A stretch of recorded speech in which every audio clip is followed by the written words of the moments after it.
When they asked me to do this TED Talk, I was very excited. I'm a huge fan of TED. I was here last year and I've watched hundreds of videos online. And I wanted to share it with everybody. So of course I tell my kids who have no clue what's going on. I tell my wife who's very excited. And I go to tell my mother. Now she's going on 80 years old, was a little under the weather, and had a hard time grasping this whole concept of what TED was all about. And I'm trying to figure out a way to explain it to her. So I'm saying it's TED, Mom. It's technology, it's entertainment design. It's ideas worth sharing. Yeah, right over her head. Was not getting it. And I said, well, Mom, a lot of famous people. You know, Mike Rowe, the Dirty Jobs guy, he did a TED Talk. You know, President Clinton, a lot of really famous people have gotten up and done their 18 minutes. Yeah, still not getting it. And then in a moment of, I guess, pure inspiration, and if I stole this from somebody, I'm truly, truly sorry. I think I made it up. I said, Mom, what it is it's my 18 minutes to address the world on any topic I want. And I paused, just like I did there, for just a second. I wanted it to sink in. I was really impressed, you know, with this cool little quote I came up with.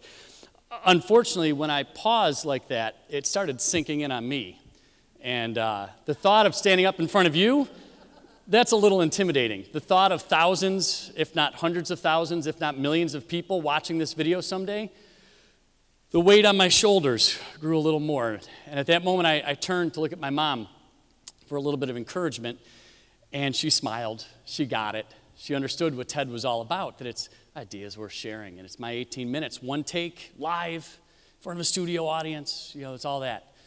But she did have one question, and she turned to me. I'm her youngest of 10 kids, so she's very protective. And she said, Matt, I get it, but why did they choose you?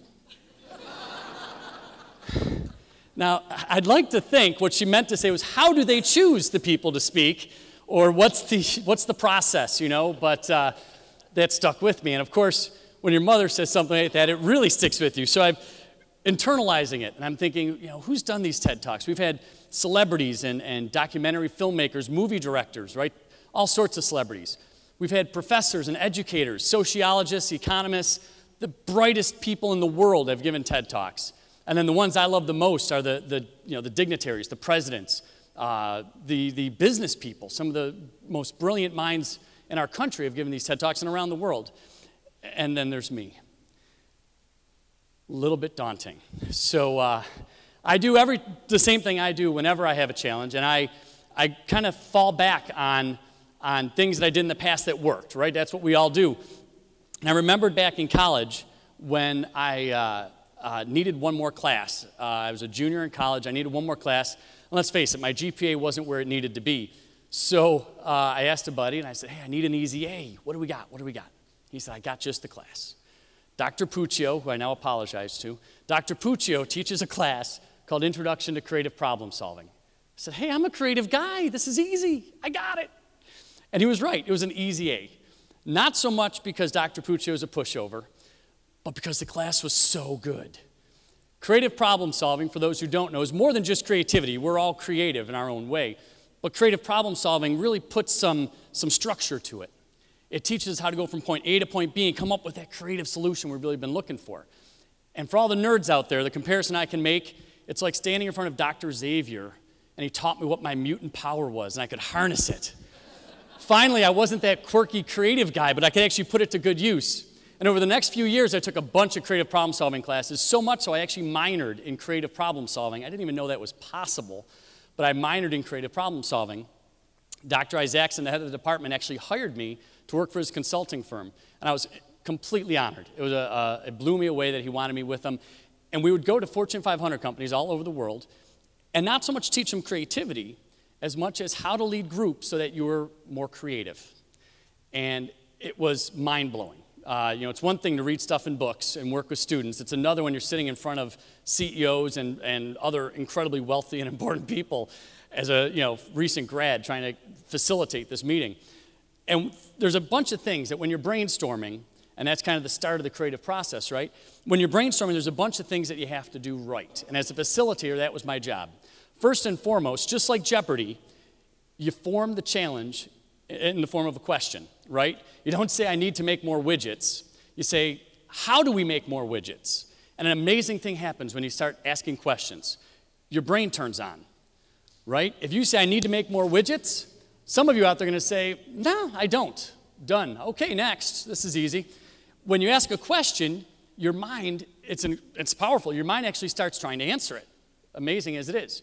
So that's really important. The second thing that's really important is that there's no stupid answers. I know you've probably all been in brainstorming sessions, and you get some weird off-the-wall kitchen sink kind of answers. Those are good. We want them. We can build on those. And the third thing that you want to do as a facilitator is create an environment that is what I'd call noise-free.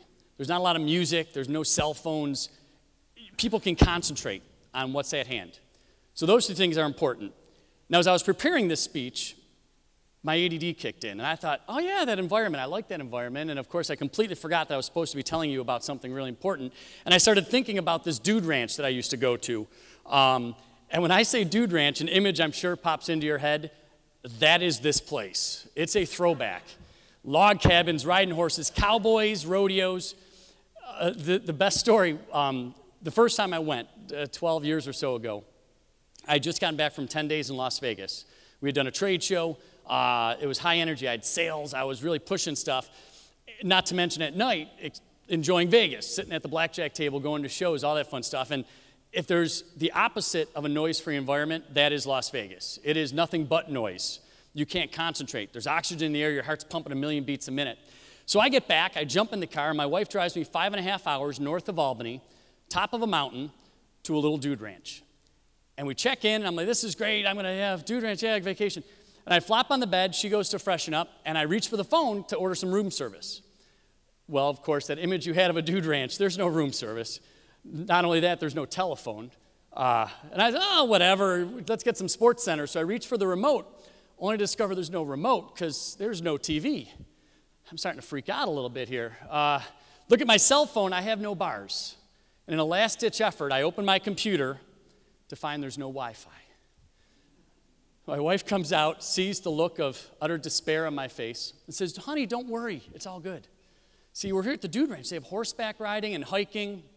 We can go fishing. They have those pedal boats. We can go out onto the lake and pedal around and, you know, lots of relaxing things. And there's bingo on Friday night. And she is so excited. And of course I go, when in the world did I say I liked any of that, right? Now for all you married guys out there, you'll know I never said that because I'm way too smart. So I just nodded my head and agreed because I found that helps everything. And what turned out to happen was that weekend of a noise-free environment, a lot of questions that I'd asked myself, I didn't even realize I was asking, all started getting solved. Stuff I'd forgotten about 3-4 months before popped into my head, and it seemed so crystal clear because I wasn't on the internet, I wasn't watching TV, I wasn't being distracted unless I was riding a horse. And the day I got back, I started my company. And it was a small little company. I grew it over the course of 10 years. And wouldn't you know it, after 10 years, literally the week before I was going back to the dude ranch for the 5th or 6th time, someone offered to buy me out. And I was excited. This was really cool. But it's also a little scary because starting a company, as some of you might know, is kind of like your babies, you know? You don't want to let go. This is kind of a big deal. But we're going to the dude ranch. I said, well, this will be good. Noise-free environment. I'll be ready to solve some problems. This will be great. And I'm in that zone. You know how you are when it's just like, I'm ready. Something hit me. Lightning bolt, come on. So we're going to the dude ranch. First time my 2 little boys are coming with us, 4 and 6 years old. And wouldn't you know it, before I even got to the dude ranch, hit me.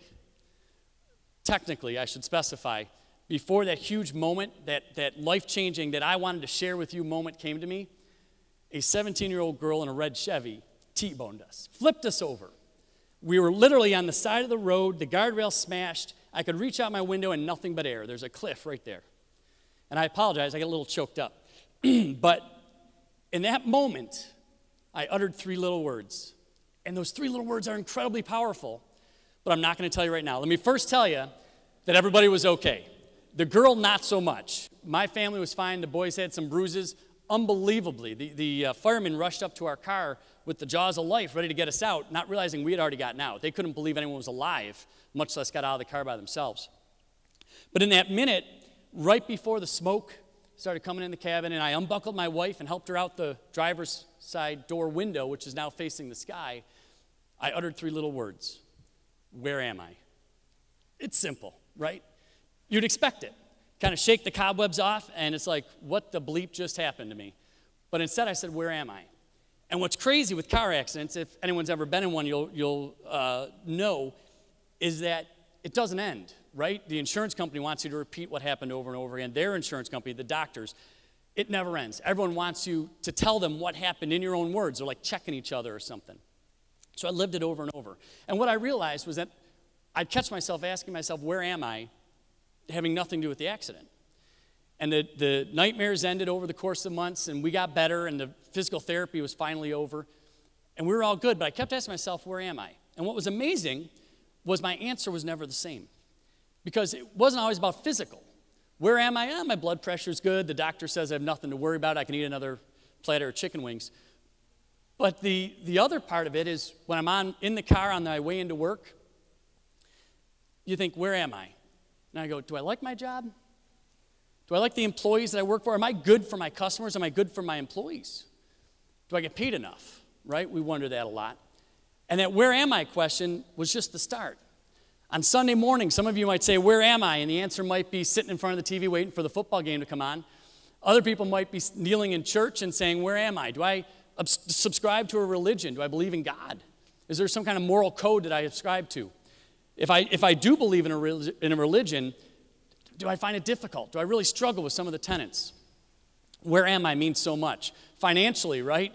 Am I ready to retire? I hope not. I have a lot of years of work left to go. But am I doing everything I can do to be ready?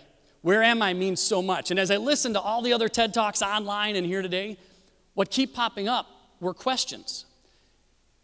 Questions are so powerful. There's a big push, 10, 15 years ago, where you look at yourself in the mirror, right? And you say, gosh darn it, I'm good enough, I'm smart enough, and people like me.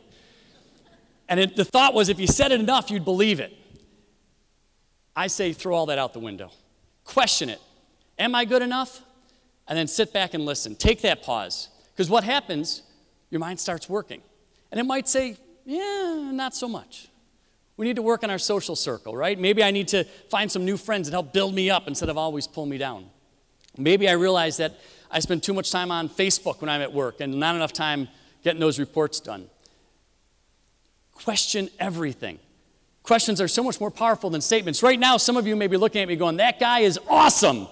And I agree. It's very simple. It's a statement, right? Yes, no, I agree. Now, if you're questioning, how good is this guy? Please don't tell me. Just let it question. Let it bounce around in your head. I'm almost out of time. But what I do want to point out is that where am I? Well, it's an inflection, right? You're looking inside yourself. It's so much more. Because we can say, where are we? All of us in this room, where are we?